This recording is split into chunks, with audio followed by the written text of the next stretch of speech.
I am Julian, and I am 34 years old. Just last Thanksgiving, right as the turkey was being carved and the wine was being poured, my father looked me dead in the eye and announced he was stripping away my inheritance to give it to my golden child brother.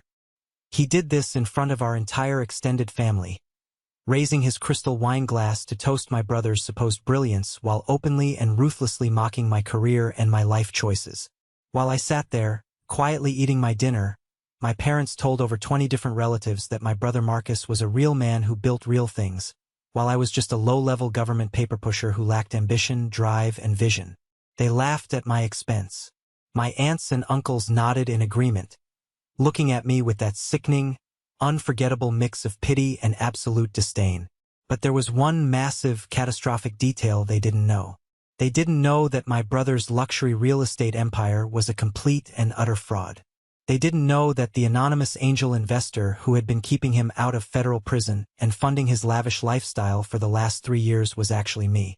And they certainly didn't know that I had just quietly reached into my pocket, pulled out my phone, and pressed send on a secure email that would completely bankrupt him before dessert was even served. Now, after the dust has settled, they are the ones begging for my help, facing the total collapse of their pristine image. Before I tell you exactly how I dismantled my family's toxic dynamic piece by piece and took back what was rightfully mine, hit that like button if you believe that karma always comes to collect its debts. And don't forget to let me know where you are watching from in the comments below. Now, let's go back to the exact moment the fuse was lit. The dining room of my parents' house in suburban San Antonio smelled of roasted turkey, expensive sage stuffing, and absolute, suffocating hypocrisy. It was a crisp November afternoon in Texas. The kind of day where the air bites just enough to make the grand stone fireplace in their living room feel welcoming. We were all gathered around my mother's massive, antique mahogany dining table, a table that had been the stage for countless family dramas over the decades. Aunt Clara was there, wearing far too much floral perfume and a judgment in her eyes that never quite faded. Uncle Robert was already on his 3rd glass of top-shelf scotch, his face flushed red as he loudly debated golf swings. And sitting at the head of the table, right next to my beaming, fiercely proud father, was Marcus.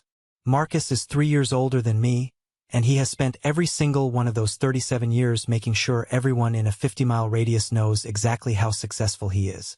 He is the CEO and founder of Harrison Properties.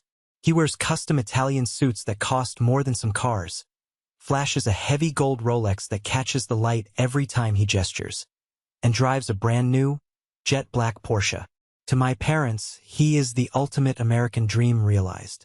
He is the sun, and the rest of us are just planets lucky enough to orbit his greatness. I, on the other hand, arrived at the dinner wearing a plain gray cashmere sweater and dark denim jeans. I intentionally took my seat near the end of the table, closest to the kitchen door, blending into the background as I always did. I watched the spectacle unfold with a quiet detachment. The clinking of silverware slowed as my father stood up. He picked up his wine glass and tapped his silver fork against it. The sharp, clear ringing sound cut through the loud chatter of the extended family, demanding total silence. "Family," my father began, puffing out his chest and looking around the room with the practiced gaze of a politician. "As you all know, since Grandfather Harrison passed away 2 years ago, the future of the family ranch has been up in the air. The 800-acre estate out in the hill country has been in our bloodline for 4 generations. It is a legacy of hard work, of grit, and of unparalleled vision. After much deliberation, countless late nights, and meetings with the estate lawyer, Eleanor and I have made a final decision regarding who will take over the property and carry our name into the future." He paused for dramatic effect. He let the silence hang in the air so heavily you could choke on it. Then, he looked down the long expanse of the mahogany table, past my uncles, past my cousins, landing his eyes directly on me. His gaze was cold, dismissive, and utterly devoid of warmth. "We are turning the deed over to Marcus," my father announced, his voice booming with pride. My mother gasped in delight and clapped her hands together, actual tears of joy welling in her carefully made-up eyes. She reached over and squeezed Marcus's arm. The rest of the table erupted into polite, enthusiastic applause. It just makes perfect sense, my father continued, projecting his voice so even the neighbors could probably hear the greatness of his firstborn. Marcus knows land. He knows development. He actually works hard and builds things that matter to the community. He has the entrepreneurial spirit of this family running through his veins. My father sighed heavily then, a theatrical, exaggerated display of disappointment designed entirely for my benefit. Julian, he said, shaking his head slightly, we know you have your comfortable little government desk job. You push papers. It's safe. It pays the bills and gives you a modest salary. But the ranch needs a visionary. It needs someone who isn't afraid to take risks, to get their hands dirty, and to maximize real estate value. Your brother has proven he can do that. I know you understand. Aunt Clara leaned over to me from the adjacent seat, placing a patronizing, heavy hand on my shoulder. Don't feel bad, Julian, she cooed loudly enough for the whole room to hear. We can't all be CEOs and millionaires. Someone has to do the boring paperwork and manage the files. There is honor in an honest day's work, even if it's invisible. I didn't blink. I didn't raise my voice. I didn't let a single ounce of the raging inferno inside my chest show on my face. I simply picked up my phone from my lap, unlocked the screen with my thumb, and opened my secure, encrypted email client. I typed a single, brief message to David, my personal wealth manager sitting in an office thousands of miles away. Execute the Harrison Properties withdrawal. All $7.1 million. Now, I hit send. I slipped the phone back into my pocket, picked up my crystal water goblet, and took a slow, methodical sip. Congratulations, Marcus, I said. My voice was completely flat, an emotionless void. I'm sure you have big plans for the land. Marcus smirked, leaning back in his grand dining chair like a king surveying his conquered subjects. Huge plans, little brother, he gloated.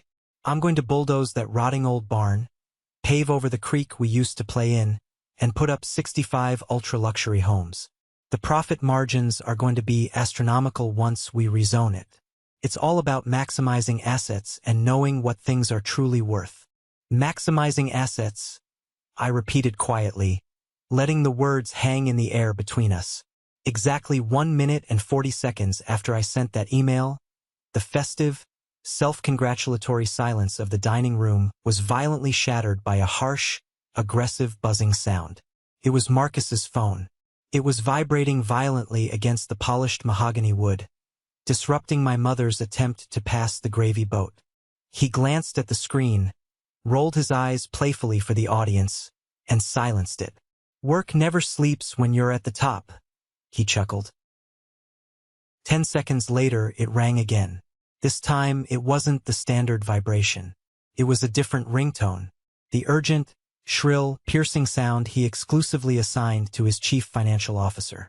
Marcus frowned, his thick eyebrows knitting together. He picked it up. Victor, I'm in the middle of Thanksgiving dinner with my family. This better be a matter of life and death. He put the phone to his ear. I sat perfectly still and watched as the color drained entirely from his face, leaving his skin a sickly, ashen gray. The smug, arrogant CEO mask slipped off in real time, replaced by raw, unadulterated primal panic. He stood up so fast his heavy wooden chair scraped loudly against the hardwood floor, causing Aunt Clara to jump. What do you mean the escrow account is empty? Marcus hissed into the receiver, his voice cracking, entirely forgetting his audience. What do you mean the capital is gone? That's impossible. To understand the sheer magnitude of the shockwave that was about to hit that dining room table, you have to understand the elaborate, exhausting lie I had been living for a decade. My family genuinely, wholeheartedly believed I was a low-level administrative clerk. For years, whenever we gathered for holidays or birthdays and they asked about my career, I gave vague, boring answers about compliance protocols, documentation filing, and municipal zoning codes. I let them believe I was making $60,000 a year clipping coupons, and struggling to build a basic 401k for a retirement I would barely be able to afford. It was just easier that way. In my early 20s, I had tried to tell them the truth. I had tried to share my ambitions. But every time I opened my mouth to talk about finance or markets, my father would abruptly interrupt me to talk about Marcus's latest brilliant idea for a startup, or my mother would change the subject to how handsome Marcus looked in his new suit. Eventually, I learned the hardest lesson a son can learn. They didn't want to know me. They only wanted an audience for Marcus. So, I stopped trying, and I faded into the wallpaper. The reality of my life was something they couldn't even fathom. I am not a paper pusher. I am a senior vice president of strategic acquisitions at one of the largest, most aggressive private equity firms in North America.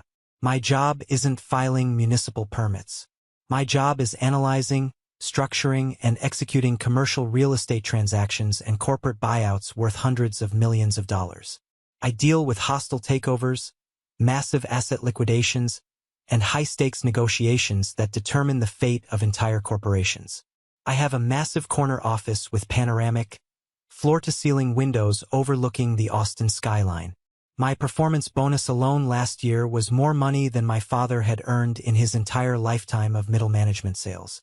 Richard, the ruthless CEO of my firm, once sat across from me after a grueling 48-hour negotiation and told me I had the coldest blood of anyone he had ever met in the industry. "You don't let emotion cloud the spreadsheet, Julian," Richard had said, swirling a glass of scotch after I successfully dismantled a failing tech company's real estate portfolio and sold it off in pieces. "You see the numbers, you see the weakness, and you execute without hesitation. That is exactly why you win. That is why you are my top guy." But Richard was wrong about one thing. When it came to my own family, I had a massive, glaring blind spot. I still craved their approval. I still desperately wanted them to be okay. 3 years ago, Grandfather Harrison called me out to the family ranch. It was late afternoon, the Texas sun casting long, golden shadows over the grazing cattle and the endless fields of bluebonnets. Grandfather was a tough, leather-skinned, self-made man who had built his fortune from the dirt up. He didn't care about flashy Italian suits, country club memberships, or who drove the newest car. He cared about integrity. He cared about substance. We sat on the wraparound porch of the old farmhouse, the wooden swing creaking gently as we nursed 2 glasses of his finest neat whiskey. "Your father thinks you're a pencil pusher," Grandfather said suddenly, his gravelly voice cutting through the sounds of the cicadas. He didn't take his eyes off the horizon. I smiled bitterly, staring down at my amber drink. "I know, Grandfather. Let him think what he wants." "Your father is a damn fool," the old man grunted angrily. He reached down beside his rocking chair and pulled out a thick, heavy manila folder. He tossed it onto the small wooden table between us with a loud thud. "I don't buy the act, Julian. I had my lawyers look into you. I know about the promotion to vice president. I know about the massive Dallas commercial merger you spearheaded last year. You've got a sharper mind for business than anyone else in this entire bloodline." I stared at him, utterly stunned, the glass freezing halfway to my lips. "You investigated me? I protect my investments," he replied sharply, turning to look me dead in the eye. "And this land, this ranch, this is my greatest investment. Marcus is a peacock. He talks a big game, he takes out loans he can't afford, and he builds houses that look pretty but have no solid foundation. He's hollow. If I leave this land to him, or to your father who enables his every whim, it will be subdivided, paved over, and sold off to the highest bidder before my body is even cold." Grandfather tapped a calloused finger against the thick folder. "This is an irrevocable trust. I've already signed it. The deed to this ranch, the mineral rights, the livestock, the equipment, everything is in your name. You are the sole legal beneficiary. But I am putting a strict lock on it. You cannot reveal this to your parents until after I am gone, and only when the time is absolutely right. I want you to see exactly who they are and how they treat you when they think they hold all the cards." I felt a massive lump form in my throat, choking off my air. It was the very first time in my entire life that someone in my family had truly seen me. Not as a shadow to Marcus, not as the disappointing second son, but as myself. "Thank you, grandfather," I whispered, gripping the folder tightly. But my inherent loyalty to my bloodline was a fatal flaw that would soon cost me dearly. 2 years ago, shortly after grandfather passed away and we attended his funeral, Marcus launched Harrison Properties. He was arrogant, deeply aggressive, and entirely out of his depth. Within 8 months, his lack of experience caught up with him. He was on the brink of total bankruptcy.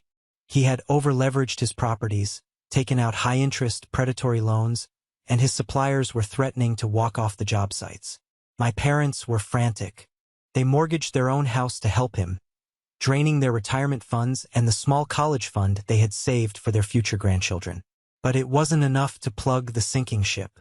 Sitting in my high-rise office, looking secretly at the public financial models of my brother's doomed company, I made a decision born out of deep guilt and a misplaced sense of brotherly duty. I contacted David, my personal wealth manager. I instructed him to set up a complex blind trust routed through a shell company in Delaware. Through that untraceable entity, I quietly injected $7.1 million of my own hard-earned money into Harrison Properties as an anonymous angel investor. I didn't do it to get credit or praise. I did it because I didn't want my parents to lose their home to foreclosure. I wanted Marcus to finally succeed and stabilize.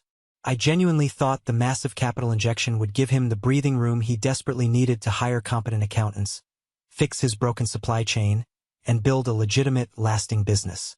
For 2 whole years, the plan seemed to work flawlessly. Marcus became the darling of the local business magazines. He bought his jet black Porsche. He got engaged to Chloe, a woman who seemed to love the reflection of the massive diamond on her finger more than the man who actually gave it to her. My parents bragged endlessly about his financial genius at every gathering. I stayed quiet, attending family dinners in my plain clothes, playing the part of the boring, unsuccessful younger brother while secretly keeping the entire family afloat. I thought I had done the right, noble thing. I thought I had saved my family from ruin. I was so incredibly, devastatingly wrong. The grand illusion shattered into a million jagged pieces exactly 8 months ago. It was a rainy Tuesday morning. I was in my office reviewing a stack of acquisitions when Sarah, our lead forensic accountant, knocked sharply on my glass door. Sarah is terrifyingly brilliant and notoriously humorless. When she walks into a room carrying a red folder, it means someone is about to lose their company, or worse, go to federal prison. She walked in without waiting for an invitation and dropped the thick red folder directly onto the center of my desk. "We need to pass on the Harrison Properties acquisition immediately," she said flatly, taking a seat in the leather chair opposite my desk and crossing her arms. My firm had been looking at acquiring a large portfolio of boutique residential developments across Texas, and Marcus's company happened to be on the short list of targets. Because of strict conflict of interest policies and SEC regulations, I had completely recused myself from the vetting process. I hadn't looked at his books. I trusted my team to evaluate his firm objectively. "Why?" I asked, keeping my voice perfectly neutral, though my heart rate spiked. Sarah opened the folder and began sliding documents across the polished wood of my desk. Bank statements, supply invoices, wire transfer logs, and internal emails. "Because Harrison Properties isn't a real estate development firm, Julian," she said, looking me dead in the eye. "It's a massive, textbook Ponzi scheme." The air in the room suddenly felt very thin. I stared at the papers. "Explain." "Your brother is running a sophisticated shell game," Sarah said, pointing her pen to a highlighted column of red numbers. "He secures capital from investors for Project A, but instead of using it to build, he illegally commingles the funds to pay off the angry, litigious investors from Project B. He uses horribly substandard materials. We're talking severe structural risks, cheap drywall, and cracked foundations, and he bribes local municipal inspectors to look the other way so he can pass code." She paused, taking a breath. "But that's not even the worst part." She slid a glossy photograph across the desk. It was Marcus, grinning wildly, standing next to a brand new, custom white Lamborghini. Next to him was Chloe, holding a bottle of champagne. 2 years ago, Sarah continued, her voice grim, he received a massive $7.1 million capital injection from an anonymous blind trust. That money was legally restricted for commercial development and operational overhead. Instead, he funneled nearly $3 million of it into a subsidiary offshore account under his fiancée's name to avoid taxes. He used that stolen money to buy this Lamborghini for her. He used it to buy a luxury ski condo in Aspen. He used it to maintain the illusion of a billionaire lifestyle while his actual company hemorrhages cash daily. Without that anonymous angel investor's money propping him up, his company is entirely insolvent. He is actively committing federal wire fraud, tax evasion, and investor fraud. I stared down at the paperwork. The numbers didn't lie. They never do. My own brother had taken the money I gave him to save our parents' retirement, and he used it to buy luxury supercars and ski chalets. He was scamming innocent people out of their life savings. He was building houses that could literally collapse on the families living inside them.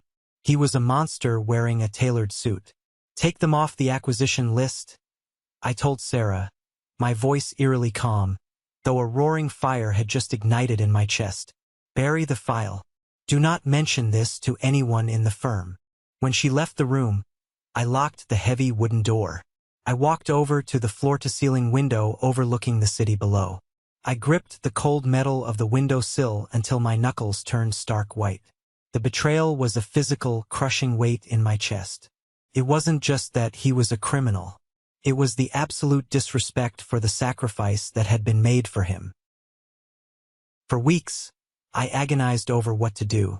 Couldn't sleep. If I pulled my funding, his company would collapse instantly. The SEC would investigate. He would face severe prison time, and the ensuing scandal would destroy my parents' social standing. But if I let it ride, I was actively complicit in a massive, ongoing fraud.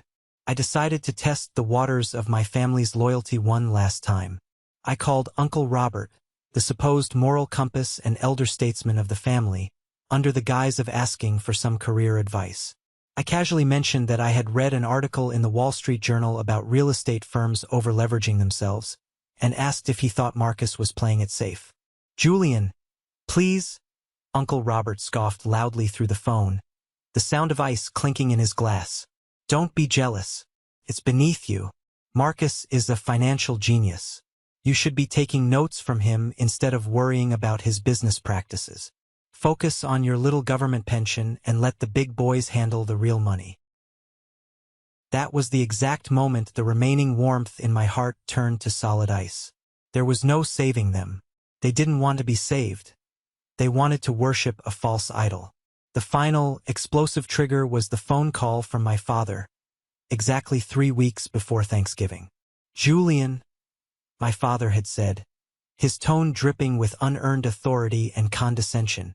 "Your mother and I have been talking. The ranch is simply too much responsibility to leave in limbo. We are going to officially transfer the deed to Marcus at the Thanksgiving dinner. He has the capital, the vision, and the resources to develop it properly. I'm telling you now so you don't act surprised or make a scene at the dinner table. You're giving him grandfather's legacy?" I asked, my voice tight. "To bulldoze it for a subdivision?" "To improve it," my father corrected sharply. "To bring it into the modern century. Something you wouldn't understand with your limited worldview. Don't be bitter, Julian. We all have our roles in this family. Yours just isn't leadership." He hung up without saying goodbye. I didn't scream. I didn't throw my phone against the wall. I simply opened the locked bottom drawer of my desk and pulled out the thick manila folder Grandfather Harrison had given me 3 years ago. I ran my fingers over the embossed legal seal of the irrevocable trust. They wanted to play high-stakes business. Fine. I would show them what real, ruthless business actually looked like. The preparation for my revenge was incredibly meticulous. I didn't just want to pull the plug on his company. I wanted to ensure there was absolutely no legal blowback on me, and that the trap was perfectly, inescapably set. I called David into my office the next morning. We spent 4 grueling hours drafting the withdrawal demands. The strict terms of my anonymous investment trust had built-in clauses regarding financial mismanagement and criminal liability. Because Marcus had flagrantly breached his fiduciary duty by commingling funds and buying personal luxury assets with investor capital, I had the absolute legal right to execute an immediate, non-negotiable clawback of all remaining liquid capital in his accounts. If we execute this, Julian, Harrison Properties goes into immediate default, David warned, pushing his glasses up his nose as he reviewed the dense legal paperwork. We will have to notify the Securities and Exchange Commission simultaneously to protect your assets. It will trigger a massive federal audit. They will freeze his accounts within hours.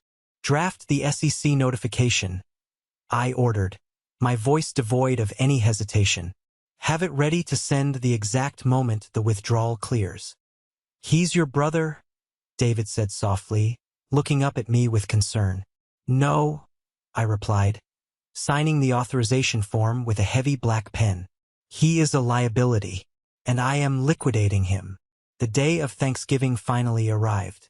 The sky was an overcast, slate gray as I drove my modest, reliable sedan up the long, winding, tree-lined driveway of my parents' suburban estate. My stomach was a tight knot of anticipation and cold resolve. The very first thing I saw parked out front, taking up 2 spaces in the circular driveway, was Chloe's gleaming white Lamborghini. It caught the dull afternoon light, a glaring, obnoxious monument to my brother's theft. Every single curve of that car, every piece of leather inside it, was paid for by my money. Money stolen from the foundation of his failing company and the pockets of his trusting clients. I parked behind it, grabbed the $20 bottle of wine I had bought from the local grocery store, and walked inside the lion's den. The house was chaotic and loud. It pulsed with the suffocating energy of a family that thrives entirely on appearances and shallow victories. My mother rushed over the moment I stepped into the foyer, taking my coat but immediately fussing over my sweater. Oh, Julian, couldn't you have worn a blazer? She chastised, clicking her tongue in disapproval. Marcus is wearing a custom suit from Italy. We have guests. You look like you're going to a hardware store. It's turkey, Mom, not a corporate board meeting, I said dryly, stepping past her. I walked into the expansive living room. Marcus was holding court by the grand stone fireplace, exactly as I expected. He had a crystal glass of expensive bourbon in one hand and was gesturing wildly with the other, telling a loud, boastful story about a massive zoning victory he had supposedly just won against the city council. Chloe stood next to him, laughing entirely too hard at all the right moments, her massive, gaudy diamond engagement ring flashing in the firelight. Aunt Clara intercepted me near the appetizer table before I could reach the kitchen. Julian, so glad you made it, dear. How is whatever it is you do? Still filing reports for the state. Still filing, I said, picking up a piece of cheese and forcing a polite smile. Well, steady is good, she said, patting my arm condescendingly. We can't all be risk-takers like your brother. Someone has to be the turtle in the race. She leaned in, lowering her voice conspiratorially. Did you see Chloe's car outside? A Lamborghini. Marcus is just doing remarkably well. It's so nice that your parents finally have someone to carry on the family name properly and provide for them in their old age. I looked across the room at Marcus. He caught my eye mid-story and gave me a condescending little salute with his bourbon glass. He excused himself and walked over, throwing a heavy, patronizing arm around my shoulders. Little brother, glad you could make it out of the cubicle, Marcus boomed, ensuring everyone in the room could hear him. He squeezed my shoulder hard, a physical assertion of his perceived dominance. I'm making a big announcement at dinner tonight. You're going to want to hear this. I might even have a low-level property management job for you if you ever want to leave the boring government grind and make some real money. I'll keep that in mind, Marcus, I said, stepping smoothly and coldly out from under his arm. I checked my watch.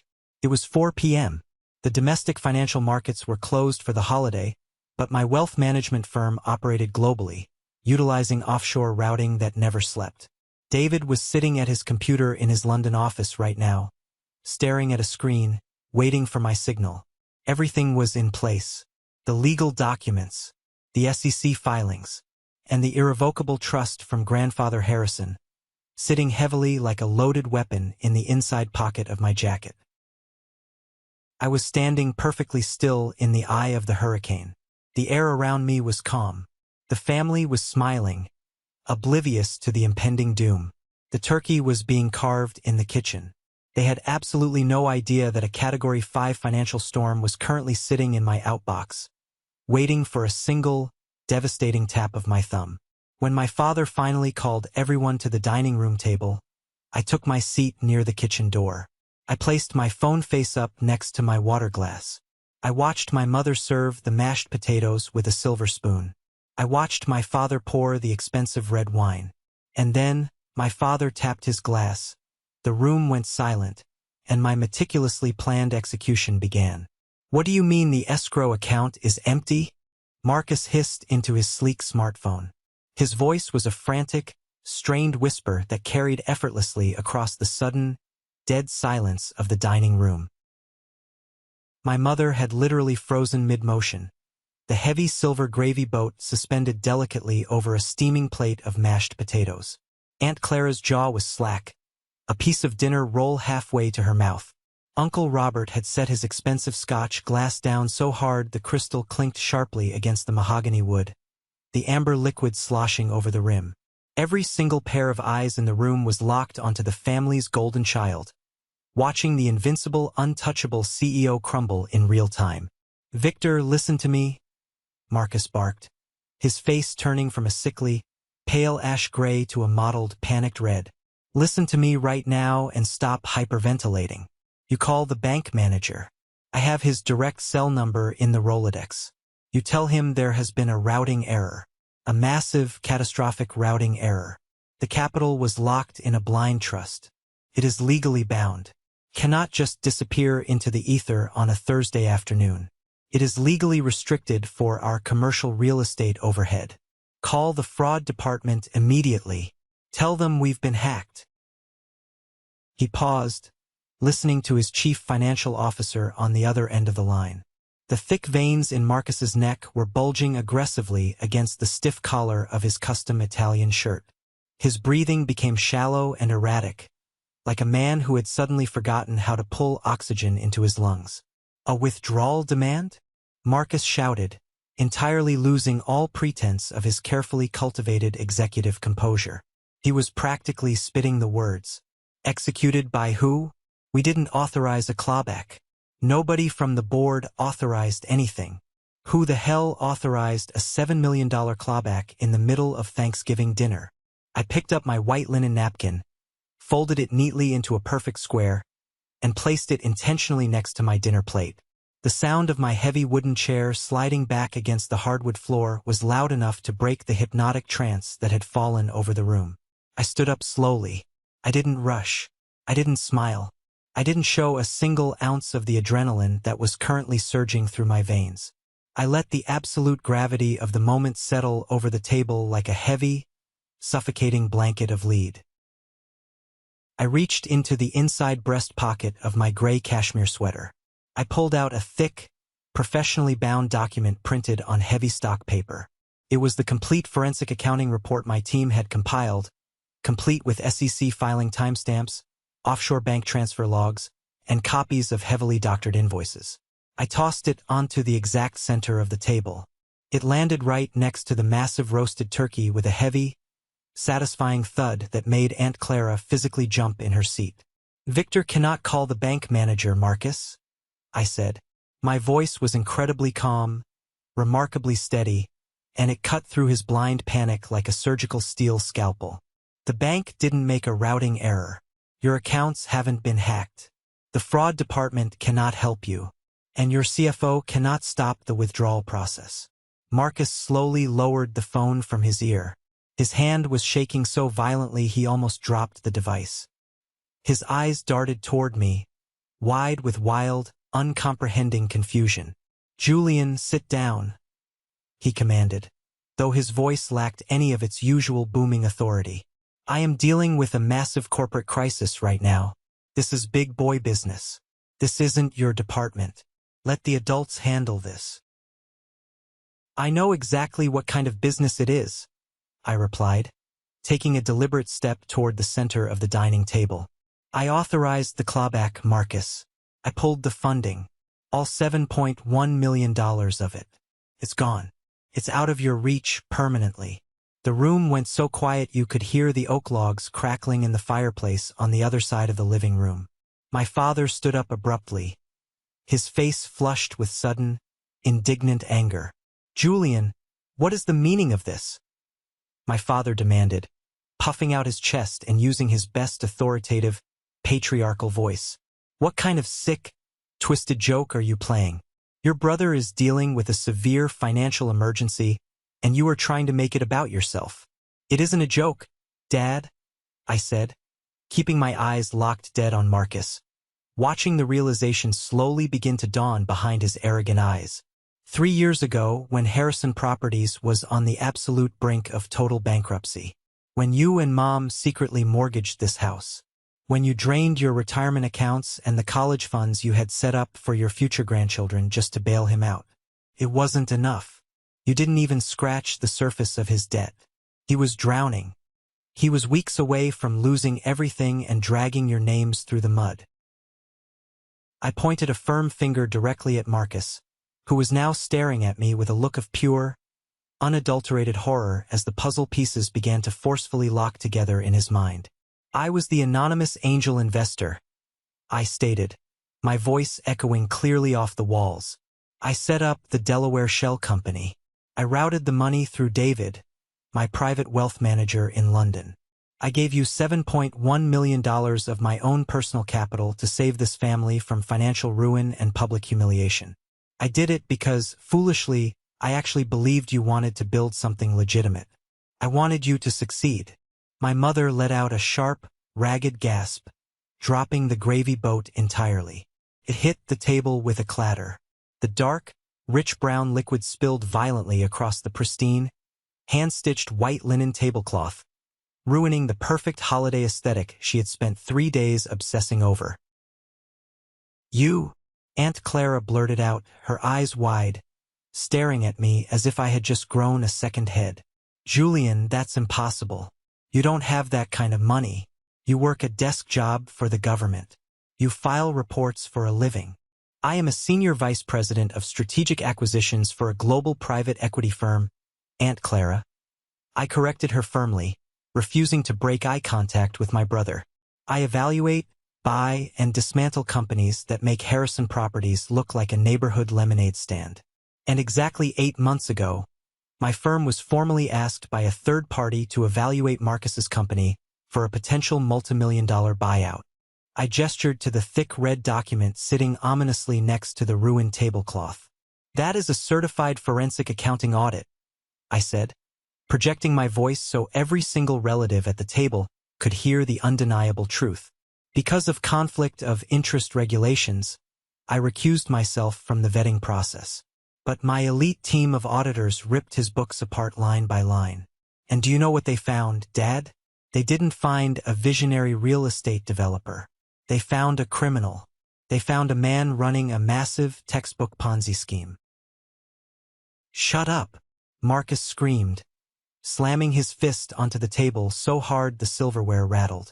Don't you dare listen to him. He's lying. He's jealous. He's always been intensely jealous of my success and my vision. There is no success, Marcus, I fired back, my voice rising just enough to completely dominate the acoustic space of the room. There is only theft. You take money from new, unsuspecting investors to quietly pay off the lawsuits from your old, angry investors. You use horribly substandard, dangerous materials in your builds.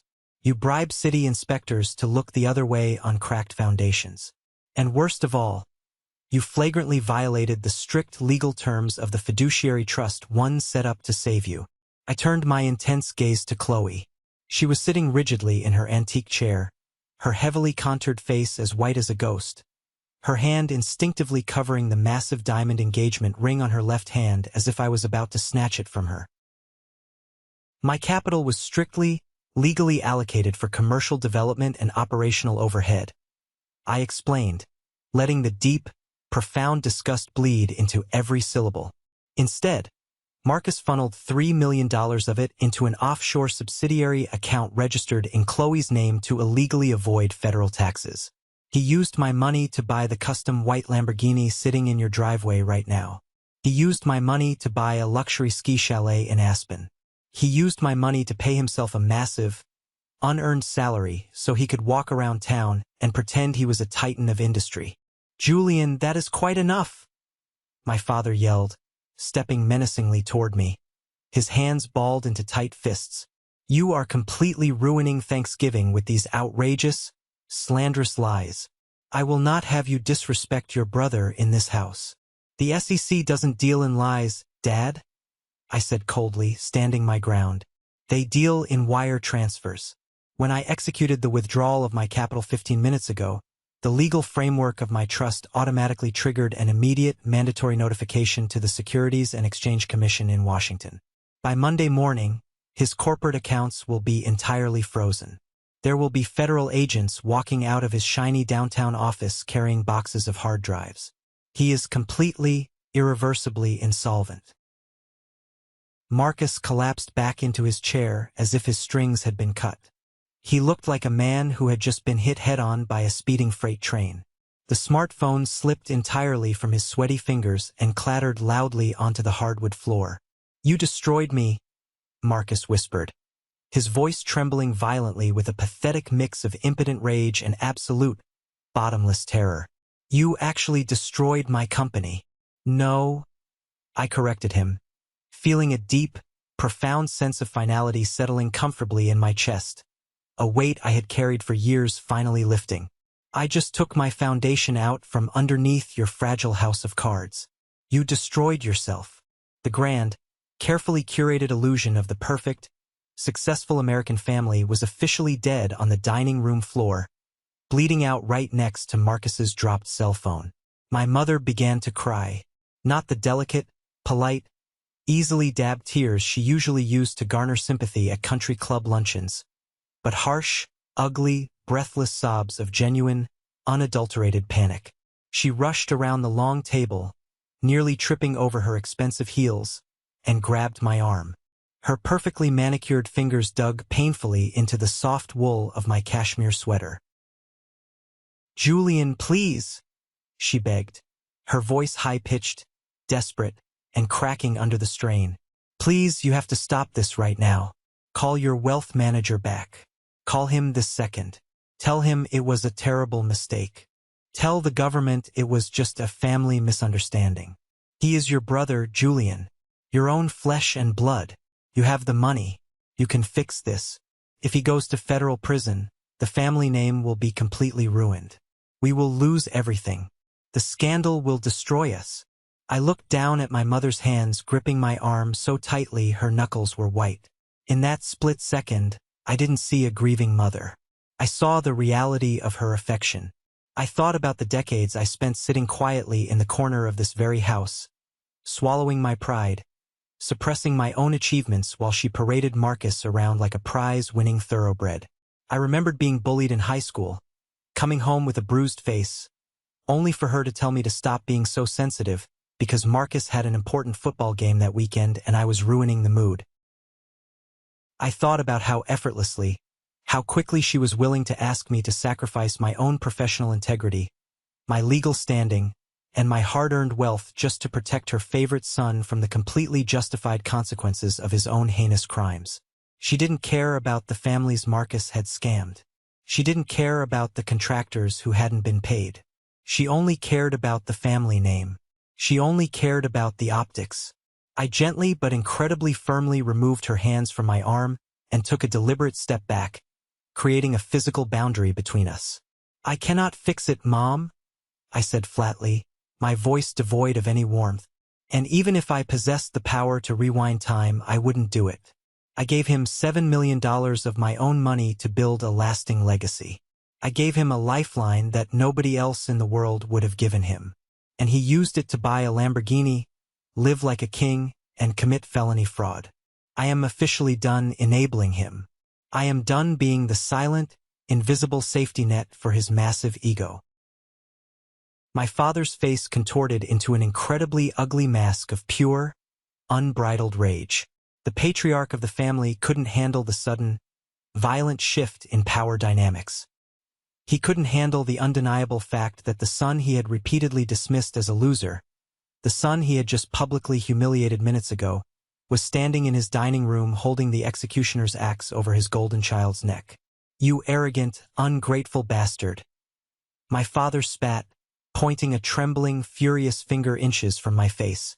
"You think you can just waltz in here on a holiday, destroy your brother's life, tear this family apart, and act like you are the supreme moral authority? You are dead to me. Do you hear me? You are completely and utterly cut off from this family. I will contact the estate lawyer first thing tomorrow morning. You are officially written out of the will, and you can absolutely forget about getting your hands on a single acre of grandfather's ranch. The inheritance goes to Marcus to help him rebuild his business. Now get the hell out of my house." I stared at him. I let his hollow, desperate threats echo in the silent, tense room. This was the moment I had waited for. This was the exact, undeniable scenario Grandfather Harrison had predicted 3 years ago sitting on that creaking porch in the hill country. Grandfather knew exactly how they operated. I didn't flinch. I didn't raise my voice to match his screaming. I reached into the inside pocket of my jacket for the second time. I pulled out the heavy, legally bound manila folder that had been sitting in my office safe for 3 years. I held it up high for the entire room to see. "You cannot write me out of the inheritance regarding the ranch, Dad," I said, my voice dropping an octave, ringing with an absolute, unshakable authority that made him freeze. "And you certainly cannot give it to Marcus." My father scoffed, a nervous, erratic, dismissive sound. "I am the executor of your grandfather's estate, Julian. I make the final decisions. I hold the power." "No, you don't," I replied smoothly. I tossed the manila folder onto the table, placing it right on top of the red forensic accounting report. "That is an irrevocable trust document. It was signed, notarized, and legally filed with the county clerk 3 years ago by Grandfather Harrison. He knew exactly what Marcus was. He knew Marcus was a fraud who would pave over a century of our family's history just to make a quick buck and fund his lifestyle. And more importantly, Grandfather knew that you would stand by and let him do it." My father stared down at the folder as if it were a highly venomous snake coiled on his dining table. He didn't move to touch it. His bravado was rapidly evaporating, replaced by a creeping dread. "For those who don't understand trust law," I said, addressing the room but keeping my eyes on my father, "an irrevocable trust cannot be modified, amended, or terminated without the permission of the grantor's named beneficiary. Grandfather legally transferred the deed of the entire 800-acre estate, all the mineral rights beneath it, the livestock, and the farming equipment directly into my name before he died. The ranch is already mine. It has been legally mine for years. I am the sole, uncontested legal owner." I took a step closer to my father, lowering my voice so only he could feel the true weight of my words. "You have absolutely no legal standing to give it to anyone, Dad. You were essentially sitting at the head of this table, acting like a king, offering Marcus a piece of property that belongs entirely to me." The silence that followed was completely deafening. It was the sound of a total structural paradigm shift. The hierarchy of the family had just been permanently inverted. He lied to us?" my mother whispered, looking at the folder in utter disbelief, her hands covering her mouth. "Your grandfather lied to us for years?" "He didn't lie," I corrected her softly, though the words carried a sharp sting. "He just didn't trust you. He wanted me to see exactly how you would treat me when you thought you held all the power. He wanted me to see who you really were. And tonight you showed me with absolute clarity. You publicly humiliated me, you mocked my career, you praised a criminal, and you actively tried to steal my land to give it to him." I looked around the room. Uncle Robert was staring intensely at his expensive leather shoes, refusing to make eye contact. Aunt Clara looked like she desperately wanted to melt into the floorboards and disappear. Chloe was frantically texting someone on her phone, entirely ignoring Marcus, who was sitting with his head buried in his hands, completely and utterly broken. "I am setting a permanent boundary right here, right now," I said, my voice echoing in the large dining room. "I am walking out that front door. I will not pay for any defense lawyers. I will not post his bail. I will not answer any of your phone calls when the press gets hold of the bankruptcy filings on Monday. You chose your visionary. You chose your golden child. Now you can deal with the fallout together." I turned my back on them and walked out of the dining room. I didn't look back when my mother started screaming my name, her voice cracking in pure hysteria. I didn't stop walking when I heard the distinct sound of a crystal wine glass shattering violently against the wall. I walked out the front door, into the crisp, biting evening air, and as I walked toward my car, I felt lighter than I had in 34 years. Let's pause for a moment. Thank you for staying with me this far. You're truly amazing. Please help me by liking the video and commenting the number 1 below so I know you've been here with me until this point. This not only helps more people discover this story, but also lets me know that my experiences mean something to someone. Your support is the greatest motivation for me to keep sharing the rest of this journey. The fallout from that Thanksgiving dinner was swifter, far more brutal, and vastly more public than even my most cynical financial projections had anticipated.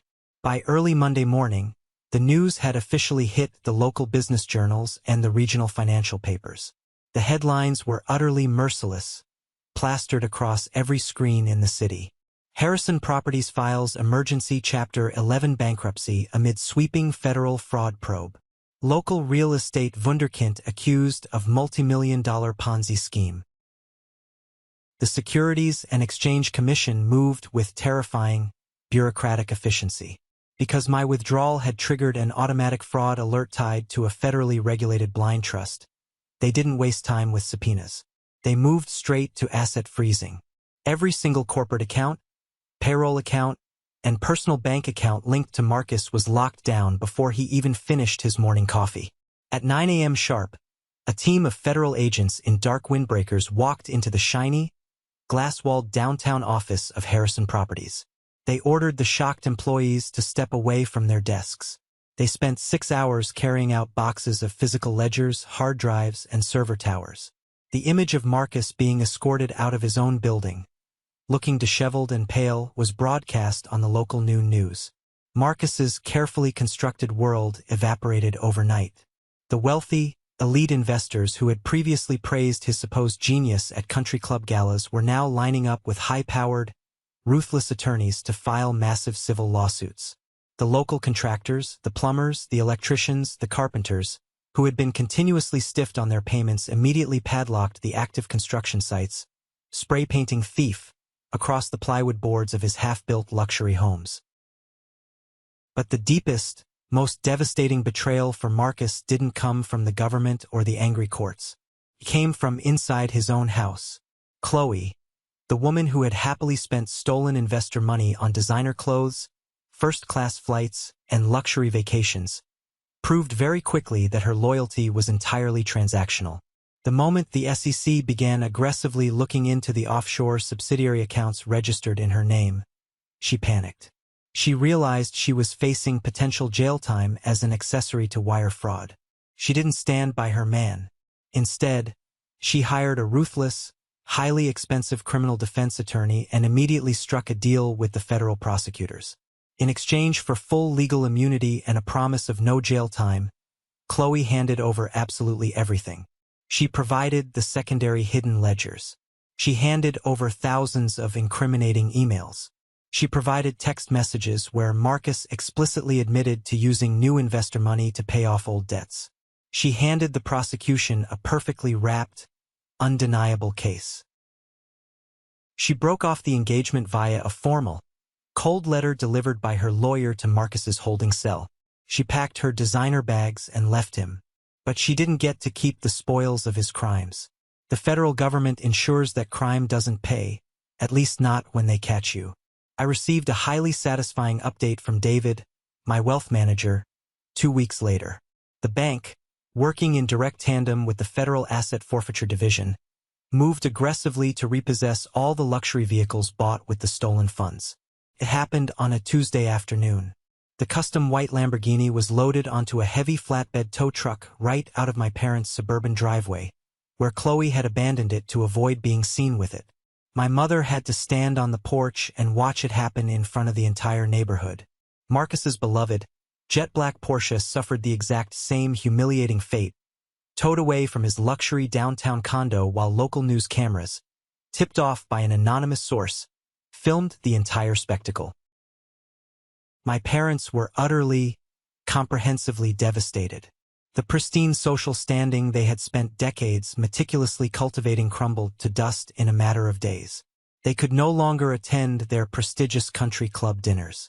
They couldn't show their faces at the neighborhood homeowners association meetings without facing the burning, judgmental stares of people who had actively lost their life savings investing in their son's fraudulent company. Worse still, the financial reality set in.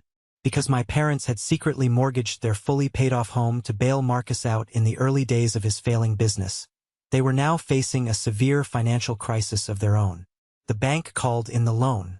With Marcus's assets frozen and the civil lawsuits piling up, there was no money to pay the mortgage. The comfortable retirement they had planned, the safety net they thought they had, was entirely gone. They were forced to put the house up for sale at a massive loss just to avoid foreclosure. I watched it all unfold from a distance, reading the legal briefs and the news articles from the quiet comfort of my office. I felt absolutely no joy in their suffering. I took no pleasure in watching my parents lose their home. But simultaneously, I felt absolutely no guilt. I had tried to save them. I had given them 7 million reasons to succeed. They had chosen to worship the illusion of success instead of respecting the reality of hard work. They had dug their own graves, and I was simply refusing to jump in the hole with them. Instead of dwelling on the destruction of my past, I poured every ounce of my energy into the creation of my future. I took a prolonged, 6-month leave of absence from the private equity firm. I packed up my apartment in Austin and moved out to the ranch permanently. I walked the 800 acres of rolling, green hills, breathing in the scent of the dry Texas earth, the wildflowers, and the ancient oak trees. I hired Thomas, the gruff, fiercely loyal ranch manager who had worked the land for my grandfather for 30 years. Together, sitting on the porch with architectural blueprints spread over the table, we drafted a comprehensive, 5-year master plan. We modernized the agricultural operations. We implemented sustainable, eco-friendly grazing practices. And we began the careful, loving restoration of the main farmhouse, preserving its historical integrity. "Your grandfather would be incredibly proud of you, Julian," Thomas told me one late afternoon, leaning against a newly repaired cedar fence, looking out over the herd. "He knew you had the spine for this. He knew you wouldn't let the corporate vultures pick the bones of this place clean. I didn't pave over the creek. I didn't bulldoze the old barn to build a soulless subdivision. I preserved the history, honoring the blood, sweat, and tears that had built our family legacy in the first place. I was finally building something real, something that would last for generations, and I was doing it entirely on my own terms." 6 months passed, turning the page on the darkest chapter of my life. The harsh, bitter winter gave way to a bright, vibrant Texas spring. The bluebonnets bloomed across the ranch, painting the hillsides in deep, beautiful purples and blues. Marcus was officially indicted by a federal grand jury on 34 counts of wire fraud, tax evasion, and defrauding investors. Because of the overwhelming evidence, mostly provided by his ex-fiancée Chloe, his legal team advised him to take a plea deal. He was facing significant federal prison time, likely a minimum of 8 to 10 years. His high-priced defense attorneys were bleeding my parents dry, taking whatever small scraps of savings they had left after the sale of their home. They had moved into a small, cramped apartment on the outskirts of the city.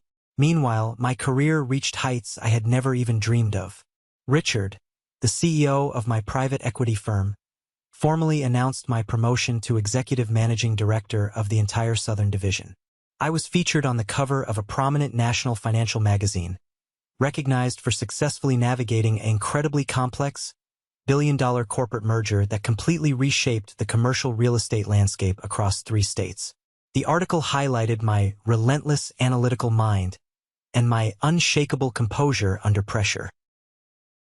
The exact day the magazine hit the newsstands across the country, my cell phone rang. I looked at the caller ID. It was my mother. I didn't answer.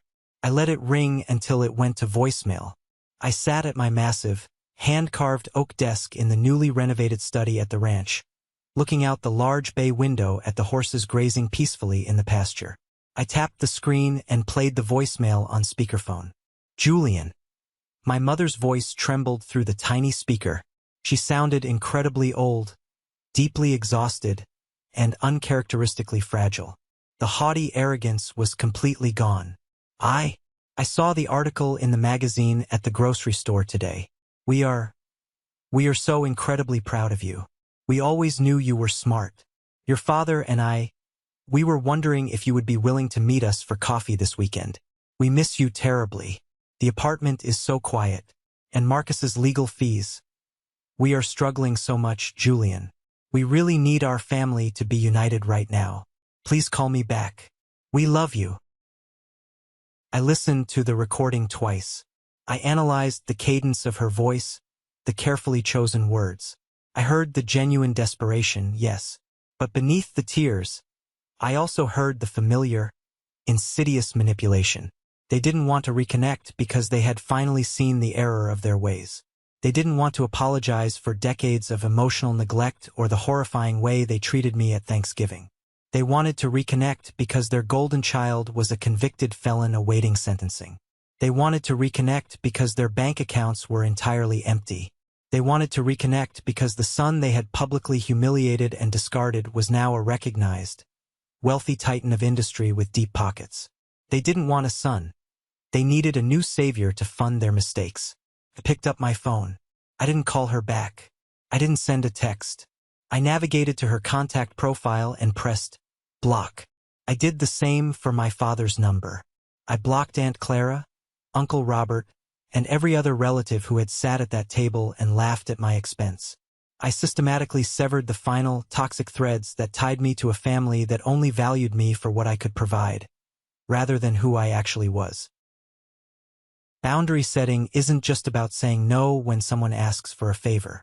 It is a profound act of self-preservation. It is about actively, ruthlessly protecting your peace, your integrity, and your future from people who are fiercely committed to misunderstanding you. My family wanted a low-level paper pusher they could mock to feel better about themselves, or a silent, endless wallet they could drain to fund their delusions. I firmly refused to be either. That evening, as the workday came to a close, I stepped out onto the expansive wraparound porch of the restored farmhouse. The sun was setting, painting the massive, endless Texas sky in brilliant, sweeping strokes of fiery orange, deep purple, and bruised red. The air was cool and smelled of fresh pine and distant rain. I held a heavy crystal glass of Grandfather Harrison's favorite neat whiskey. I took a slow sip, letting the familiar burn settle in my chest. I looked out over the sprawling acres of land that were legally, undeniably mine. I didn't win this land by fighting my family in a bitter, drawn-out court battle.